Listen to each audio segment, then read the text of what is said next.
Very good morning friends, welcome back in our channel. हमारे और आपके चैनल में आपका तहे दिल से स्वागत है। आज का हमारा जो टॉपिक है वो है BA fourth semester sociology unit 2 का सेकंड पार्ट हम लोग आज देखेंगे। ठीक है, और जो टॉपिक है वो है सार्वजनिक जीवन में भ्रष्टाचार। ठीक है, वो यहाँ देखिए मिस प्रिंट हो गया, ये भ्रष्टाचार है। ठीक है, चलिए आगे देखते हैं अपने पहले क्वेश्चन के साथ। क्या है? एशियन ड्रामा पुस्तक के लेखक कौन हैं? ठीक है, ऑप्शन देखते हैं। ए एडविन सदरलैंड, एलियट तथा मेरिल। सी है गुन्नार मिडल। डी है एमजे शेथना। ठीक है, तो हमारा जो करेक्ट आंसर होगा वो होगा सी, यानी गुन्नार मिडल। ठीक है, इसके बाद क्या क्वेश्चन है? बड़े अधिकारियों तथा राजनेताओं के विरुद्ध भ्रष्टाचार के मामलों की जांच के लिए भारत में कौन सा संस्थात्मक प्रयत्न किया गया? ठीक है, यानी अधिकारियों तथा राजनेताओं के विरुद्ध भ्रष्टाचार जो भी होते हैं उसके जांच के लिए भारत में कौन से संस्था का प्रयत्न किया गया? ठीक है, संस्था बनाने का प्रयत्न या सिस्टम लाने का प्रयत्न किया गया। पहला क्या है? ए विशेष न्यायालय व्यवस्था। बी लोकपाल की नियुक्ति। सी राष्ट्रपति पैनल की नियुक्ति। डी केंद्रीय पर्यटन निदेशालय की स्थापना। तो हमारा जो करेक्ट आंसर है वो है बी, यानी लोकपाल की नियुक्ति। तीसरा क्वेश्चन है, भारत में सूचना का अधिकार अधिनियम किस वर्ष पारित किया गया? ए है 2001, बी है 2005, सी है 2007 और डी है 2013। तो हमारा जो करेक्ट आंसर है वो है बी 2005। ठीक है, चौथा क्वेश्चन है हमारा, भारत में भ्रष्टाचार की समस्या को कम करने से संबंधित सुझाव देने के लिए निम्नलिखित में से कौन सी कमेटी नियुक्त की गई? ए है देशराज कमेटी। बी है चिदम्बरम कमेटी। सी है मेहता कमेटी। डी है संथानम कमेटी। तो हमारा जो करेक्ट आंसर होगा इसमें से कौन सा होगा? डी, यानी संथानम कमेटी। पांचवा क्वेश्चन है हमारा, सन 2013 में भ्रष्टाचार के विरुद्ध होने वाला अब तक का सबसे व्यापक आंदोलन किसके नेतृत्व में हुआ? ठीक है, कहने का मतलब 2013 में जो आंदोलन हुआ था, ठीक है, 2013 में जो भ्रष्टाचार के विरुद्ध आंदोलन हुआ था, ठीक है, जो कि बहुत बड़ा आंदोलन था, उसका नेतृत्व कौन कर रहा था? ए है अन्ना हजारे। बी है बाबा रामदेव। सी है स्वामी सहजानंद और डी है अरविंद केजरीवाल। तो हमारा जो करेक्ट आंसर होगा वो होगा ए, यानी अन्ना हजारे। वहीं से मुख्यतः लोग केजरीवाल जी को जानना प्रारंभ कर दिए, वो भी उसमें शामिल थे, लेकिन नेतृत्व कौन कर रहा था? अन्ना हजारे जी नेतृत्व कर रहे थे। ठीक है, ये भी ध्यान दीजिएगा, क्वेश्चन में ये भी पूछ सकता है कहीं पे कि उसमें कौन शामिल था। ठीक है, वहाँ पे हो सकता है अन्ना हजारे जी को न दे के अरविंद केजरीवाल का नाम दे, तो वो ध्यान दीजिएगा जरूर से कि अरविंद केजरीवाल जी भी उस आंदोलन में शामिल थे। ठीक है, छठवां क्वेश्चन है, भ्रष्टाचार की बढ़ती हुई प्रवृत्ति की दिशा होती है? ठीक है, यानी भ्रष्टाचार की बढ़ती हुई प्रवृत्ति की दिशा कौन सी होती है, किधर होती है? ठीक है, क्या कहते हैं उसे? ठीक है, उससे पहले आगे बढ़ने से पहले जो भी चैनल को पहली बार विजिट किए हैं वो एक बार ज़रूर से चैनल को लाइक और शेयर कर देंगे। ठीक है, और वीडियो के लिए सब्सक्राइब जरूर कर देंगे। ठीक है, और जो बच्चे नए हैं हमारे पे, ठीक है, एक बार ज़रूर से ये ध्यान दीजिएगा, ये ऑब्जेक्टिव और सब्जेक्टिव के लिए दोनों के लिए ही बहुत महत्वपूर्ण होंगे, ठीक है। आगे से हम लोग ऐसा करेंगे कि क्वेश्चन के साथ हम लोग और भी क्वेश्चंस लगाते चलेंगे, उससे मिलते जुलते क्वेश्चंस जो भी आने की उम्मीद होगी, ठीक है। चलिए तो आगे देखते हैं, ऑप्शन इसके क्या हैं। ए है ऊर्ध्वगामी, बी है अर्धोगामी, सी है समांतर और डी है इनमें से कोई नहीं। तो हमारा जो करेक्ट आंसर होगा वो होगा बी यानी अर्धोगामी। आगे क्वेश्चन देखते हैं, निम्नलिखित में से किसे साइबर अपराध कहा जाएगा।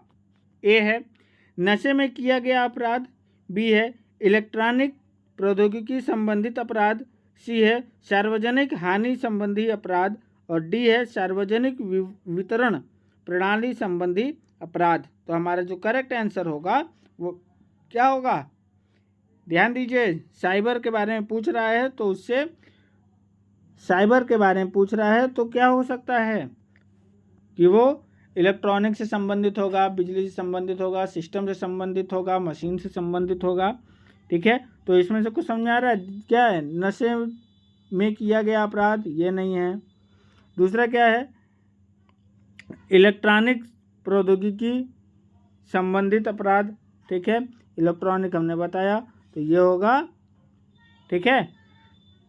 आगे देखते हैं 8वां क्वेश्चन, साइबर अपराध की प्रकृति होती है, ठीक है, यानी साइबर अपराध की प्रकृति यानी उसका व्यवहार या उसको हम कैसे पहचान सकते हैं, कैसा होता है वो, अज्ञात होता है, सामूहिक होता है, सी क्या है अनुवंशिक होता है, डी क्या है मनोवैज्ञानिकी होता है, ठीक है। तो हमारा जो करेक्ट आंसर यहाँ होगा वो हो गया अज्ञात होता है, ठीक है। साइबर क्राइम जो भी करता है या जिसके साथ भी होता है अज्ञात होता है, उसके पता ही नहीं चलता क्या हो गया बाबा मेरे साथ, ठीक है, होने के बाद पता चल रहा ओह साइबर क्राइम हो गया मेरे साथ, ठीक है।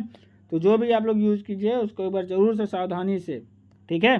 चलिए आगे देखते हैं, निम्नलिखित में से कौन एक साइबर अपराध नहीं है। हम लोग देखते हैं इसमें से साइबर अपराध कौन सा नहीं है। पहला क्या है कंप्यूटरों में वायरस का संप्रेषण, बी है पासवर्ड की चोरी, सी है कंप्यूटर उपकरणों की चोरी, डी है तार्किक बम का प्रयोग। तो हमारा जो करेक्ट आंसर होगा वो होगा सी यानी कंप्यूटर उपकरणों की चोरी, ठीक है, वो क्या है साइबर अपराध नहीं है। आगे देखते हैं क्या है, साइबर अपराध के लिए निम्नलिखित में से कौन सी एक दशा आवश्यक है, यानी साइबर अपराध करने के लिए इसमें से कौन सी दशा आवश्यक है। ए है गिरोह द्वारा संगठित अपराध, बी है किसी बड़े पद पर आसीन होना और सी है किसी गुप्तचर संगठन की सदस्यता लेना, ठीक है, और डी है इलेक्ट्रॉनिक प्रौद्योगिकी का उच्च ज्ञान होना, ठीक है। तो साइबर अपराध करने के लिए भैया इसमें सबसे ज़्यादा महत्वपूर्ण है इलेक्ट्रॉनिक प्रौद्योगिकी का उच्च ज्ञान होना, यानी टेक्नोलॉजी का ज्ञान आपको होना चाहिए। 11वां क्वेश्चन क्या है देखते हैं, नीचे दो वाक्य कथन और कारण के रूप में दिए गए हैं, कूट में दिए सही उत्तर का चयन करना है भैया हम लोगों को, ठीक है। देखते हैं कथन क्या है, साइबर अपराधियों को पकड़ पाना अत्यधिक कठिन होता है, ठीक है। कारण क्या है भैया क्यों कठिन होता है वो भी दिया हुआ है, साइबर अपराध बहुत कुशलता और योजनाबद्ध रूप से किए जाते हैं, ठीक है। कथन क्या था, साइबर अपराधियों को पकड़ना क्या होता है अत्यधिक मुश्किल होता है, और कारण क्यों मुश्किल होता है भैया वो भी दिया हुआ है, क्यों, क्योंकि वो कुशल बहुत ही कुशल और क्या होता है योजनाबद्ध रूप से किया जाता है, यानी प्लान बना के होता है, ठीक है। कथन तथा कारक दोनों सही है, बी क्या है कथन सही है किंतु कारण गलत है, सी क्या है कथन गलत है यद्यपि कारण सही है, डी क्या है कथन तथा कारण दोनों गलत है। तो हमारा जो करेक्ट आंसर है वो होगा ए यानी कथन तथा कारक दोनों क्या है, सही है। आगे क्वेश्चन क्या है, निम्नलिखित में से कौन एक साइबर अपराध का उद्देश्य नहीं है, यानी साइबर अपराध करने का वो उद्देश्य नहीं है।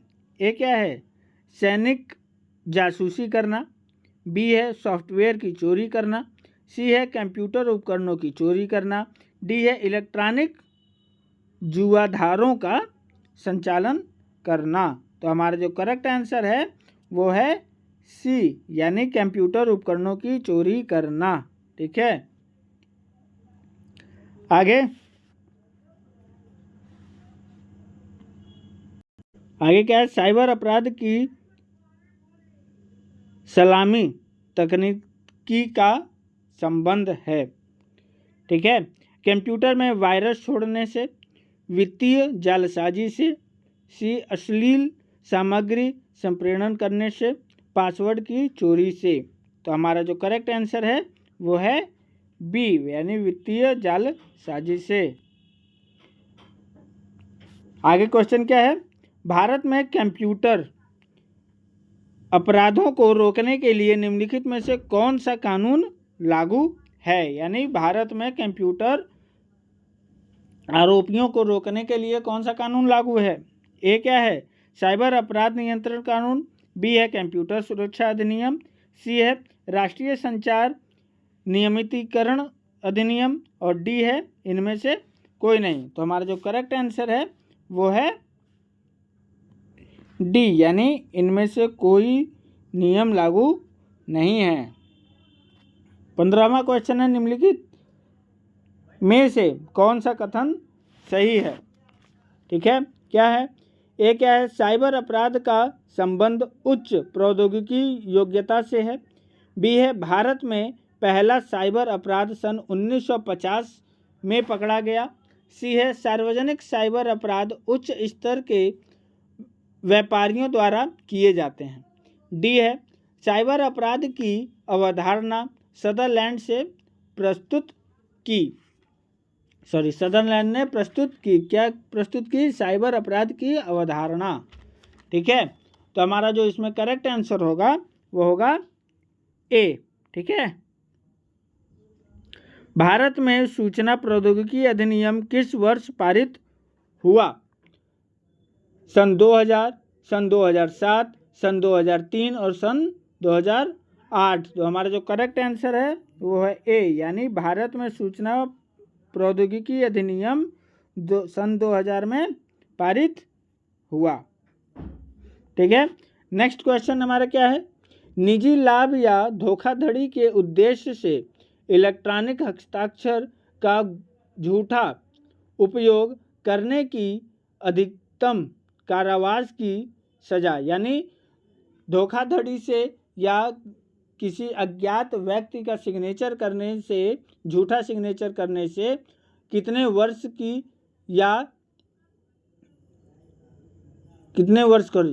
वर्ष के जेल या सजा है। ए है 3 वर्ष, बी है 5 वर्ष, सी है 7 वर्ष और डी है 10 वर्ष। तो हमारा जो करेक्ट आंसर है वो है 10 वर्ष। ठीक है, नेक्स्ट क्वेश्चन देखते हैं क्या है। नेक्स्ट क्वेश्चन हमारा, निम्नलिखित में से किसे साइबर अपराध का प्रणेता माना जाता है। ठीक है, यानी साइबर अपराध का प्रणेता माना जाता है, यानी किसे मुख्य रूप या प्रेरणा माना जाता है। ए है लाल मर्फी, बी है जॉन ली, सी है कैप्टन जैप, डी है चार्ले बबेगी। तो हमारा जो करेक्ट आंसर है वो है बी, यानी जॉन ली। ठीक है, 19वां क्वेश्चन है हमारा, इंटरनेट पागलपन का संबंध है।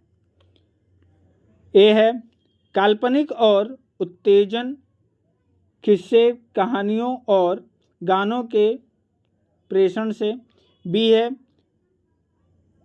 निजता के अधिकार के हनन से, सी है कंप्यूटर में वायरस छोड़ने से, डी है झूठे विज्ञापनों के संरक्षण संचरण से। तो हमारा जो करेक्ट आंसर है वो है ए। ठीक है, आगे क्वेश्चन क्या है? साइबर अपराध के लिए किस समांतर शब्द का प्रयोग किया जाता है? ए है सॉफ्टवेयर अपराध, बी है इलेक्ट्रॉनिक अपराध, सी है संगठित अपराध और डी है गुप्त अपराध।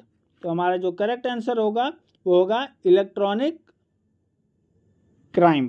ठीक है, करने का मतलब इलेक्ट्रॉनिक अपराध। ठीक है, उसके बाद क्या है? भारत में मद्यपान की समस्या से निम्नलिखित में से समाज के किस वर्ग को सबसे अधिक प्रतिकूल रूप से प्रभावित किया है? ठीक है, ए है धनी वर्ग, बी है पर्यटक वर्ग, सी है मेहनतकश वर्ग और डी है विद्यार्थी वर्ग। तो हमारा जो करेक्ट आंसर है,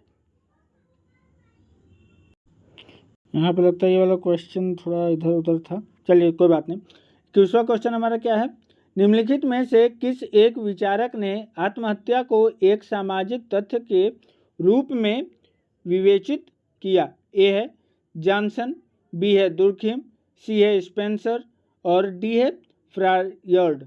तो हमारा जो करेक्ट आंसर होगा वो होगा बी, यानी दुर्खिम जी जो थे वो आत्महत्या को एक सामाजिक तथ्य के रूप में विवेचित किया था। ठीक है, आगे हमारा है जापान में किसी के प्रति अपना भावनात्मक लगाव प्रदर्शित करने के लिए आत्म बलिदान की परंपरा को कहा जाता है। ठीक है, क्या कहा जाता है? ए क्या है हाराकीरी, बी है आराकारी, सी है हिनाकोरी, डी है कारा ओनी। तो हमारा जो करेक्ट आंसर है वो है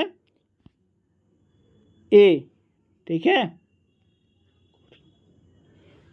यहाँ पे मिस हो गया है, यहाँ पे होगा हारा कोरी। ठीक है, क्या होगा? हारा कोरी होगा। ठीक, नेक्स्ट क्वेश्चन है हमारा विभिन्न अध्ययनों से स्पष्ट हुआ है कि भारत में आत्महत्या करने का सबसे अधिक प्रचलित तरीका है, यानी आत्महत्या करने का भी तरीका है भैया, आप देख लो। ठीक है, आत्महत्या करने का सबसे प्रचलित तरीका भारत में क्या है? आग लगाकर मरना, फांसी लगाना, डूबकर जान देना, जहर खाना। देख लो, सबसे ज़्यादा प्रचलित है फांसी लगाना। ठीक है, यानी फांसी लगाकर ज़्यादा लोग आत्महत्या करना आसान समझते हैं। ठीक है, एकदम कायर होते हैं जो आत्महत्या करते हैं, एकदम 100 में से 140%। ठीक है, चलिए हम लोग फिलहाल तो नहीं हैं, आगे बढ़ते हैं। क्या है? द सुसाइड पुस्तक का लेखक कौन है? ठीक है, अब देखिए द सुसाइड पुस्तक का लेखक कौन है? ए है R.S. कैवन, बी है मैकर वेबर, सी है इमाइल दुखिम और डी है अगस्त काम्ट। तो हमारा जो करेक्ट आंसर है वो सभी जानते हैं, सी है इमाइल दुखम जो थे वो पुस्तक लिखे थे, कौन सा? The suicide. ठीक है, आगे बढ़ते हैं। निम्नलिखित में से सही कथन का चयन कीजिए। ठीक है, ए क्या है? आत्महत्या की अनुभवी व्याख्या मैक्स वेयर द्वारा की गई। ठीक है, आत्महत्या करना एक कानूनी अपराध है। ठीक है, सी क्या है? भारत में विवाहित स्त्री की तुलना में अविवाहित लड़कियां अधिक आत्महत्याएं करती हैं। ठीक है, डी है आत्महत्या का व्यक्तिगत इच्छा से कोई संबंध नहीं है। तो हमारा जो करेक्ट आंसर है वो होगा भैया बी। ठीक है, यानी आत्महत्या करना एक कानूनी अपराध है, सोच लो। ठीक है, तो आज के लिए इतना ही। हम लोग मिलते हैं अपने नेक्स्ट वीडियो में नए क्वेश्चन के साथ बच्चों। ठीक है, till then take care, thank you. और जो भी समस्या हो प्लीज़ एक बार कमेंट कर दिया करें ताकि हम लोग भी उसको सही करने की कोशिश करें। ठीक है, हम लोग मिलते हैं नेक्स्ट क्वेश्चन में, नए वीडियो में। Till then take care.